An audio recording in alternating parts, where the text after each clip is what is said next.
Hi. So we got a new video camera and we're gonna try it out today and see if it works. We wanted to start up the tutorial thing again. And Melanie is behind the camera. Say hi. Hi everyone. So one of the special requests that I got was regarding how to file your nails and how to shape your nails really. So I've got this little buffer here, which I'm gonna stand up so you guys can see it. How's this? Good. Okay, so this is like a buffer made by Revlon. I got this one at Long's or CVS, and well, I think it's like maybe $2 for this thing. So what you want to do is when you're actually shaping your nails, is you want to try to get the angle of the. I'm sorry, because Melanie's on the other side of this thing and she's making movements up and down. She's telling me where to go. You want to get the nail at an angle like this. So I'm going to turn it this way so that you can see what kind of an angle I'm using. She's giving me the move closer. No, put your hands down. Hands down like this. But move back right there. Hands down. Like make the file like that. There. This is professional videos, folks. And what you want to do is you want to keep it at about this angle right here. And then you're just going to glide your nail on top of it like this. Now, one thing that you got to be careful of is you want to make sure that you're building somewhat of a ramp. If you look at my thumb, you can really see that ramp there. Bring it closer. How the thumb actually goes. You can see this angle over here.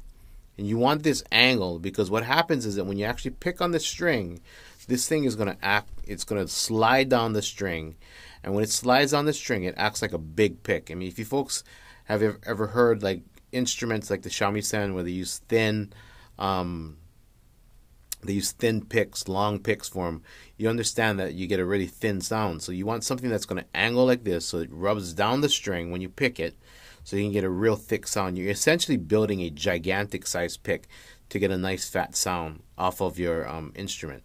So the way it's going to work then is I would just go like this. Oh, sorry. I would go with the coarsest side first, this is really obvious if you know sandpaper. Then I would go with this side here, and then so on and so forth. I would just go through each one, and each time I'm doing it, it gets progressively less coarse on the on the buffer itself.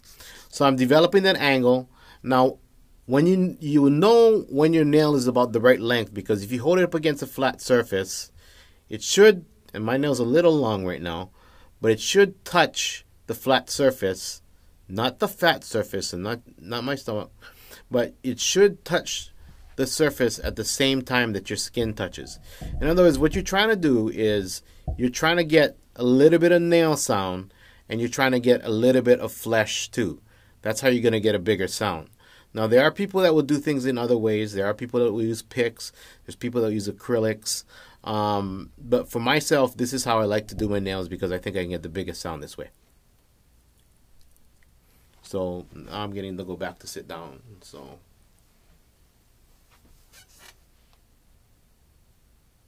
That's it? No. I'm going to talk about actually like using your fingers. Since we actually went through the whole nail thing, we want to wear these clothes because these guys are actually like sponsoring us, take good care of us, and and I feel and I do my band. I'm gonna do my what's her name? What's her name? Erica Badu thing. Oh, I thought you were gonna say Osama bin Laden. No. If he was in Hawaii, he wouldn't have bombed 9/11. If he did. Dude, if he's still alive. There we go. Ladies and gentlemen, this is my Lonnie. Shut up. What? I'm not even going to build on that. Well, I want to talk a little bit about using your fingers to complement what the guitar does. Melanie is a strummer. She loves to strum when she plays. I'm a rhythm guitarist. She doesn't. She's not one of those people that will finger pick things. So I want to finger. Did she just swear? No, I didn't. Okay, what? Because she doesn't. Neither of us do. We're actually very clean people. What I'm going to talk about is using your fingers to try to complement some of that strumming. Like, you can strum along with her, like you can do something like this. But for myself, what I want to do is I want to compliment what she's doing. It's a slower song, this one, and this is a song that if you listen to the ʻAina album, you'll hear her papa talking, which we'll talk about him in a little bit. He was a great man. Yeah. But what we're going to do is when we play, just notice how I'm actually taking my 4 fingers, and instead of doing this, which you can kind of get the same sound with, but you have a lot more control. I can go very slowly like this. So I'm going...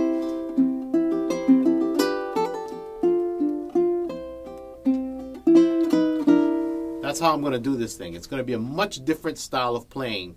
Kind of classical guitar-ish. And as soon as Mailani gets her... I don't even know what... Sorry. Let's tell everybody about your papa, because he was such a great storyteller. And he passed away recently. Yeah. I had a great-grandfather. He's from Molokai. He was born on Hawaii Island, and he lived on Oahu for most of his life. And he was a true Hawaiian cowboy, an original Paniolo, we like to call him. And he just passed away about a couple months ago. And pretty much the first time I've ever had to deal with a loss like that. I guess I'm lucky because I'm a little bit older, and to have lost someone that close to me at an older age as opposed to a younger age meant a lot. That I got to spend a lot of great times with him. And he's talking story on this song. He actually came in here and he talked for like at least like an hour and a half, and he even played some music. In fact, my papa, he plays this guitar that my dad made for him, 31 years old, this guitar. And he's never changed the strings on his guitar.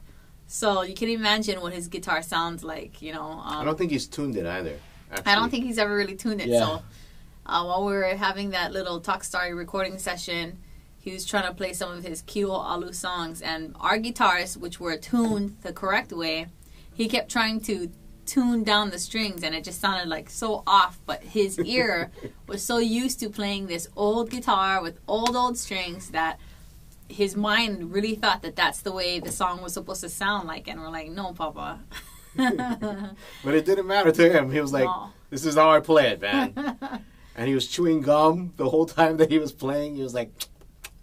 It was such a great experience, and it just so happens that he was here. He was sitting actually right where we're sitting right now. Yeah. And he was telling us stories, and being of Japanese ancestry, I don't really get to hear these kind of stories of Hawaii very much. So it's really nice for me. So I went out there into the other room and I hit the record button, and that's how we ended up using some of his voice on this song. It was really beautiful. I was really glad that we did that, because it wasn't intended to put his voice on any song. We just wanted to record his stories. That was the initial intention. And when we were creating ʻAina, this song, which Trey wanted me to record for a few years, I was like, nah, everybody records that song. What am I going to do different with it? Not much. But having my papa on this song means so much to me, and that's really what we made different about it. And he's just funny. Listening to his voice was a great way to just immortalize him and the memory of him, and also the memory of that time, that cowboy era of Hawaii. And it's so good to see that Mailani's got her scarf on properly now. So yeah, looks like a little handkerchief, like how the cowboys used to wear over here to wipe their mouths from all the dust and dirt that the horses would kick up. Okay. So, in case you ride horse and you get a lot of dust in your face, just go get yourself a noa scarf. Kai elua e kolu.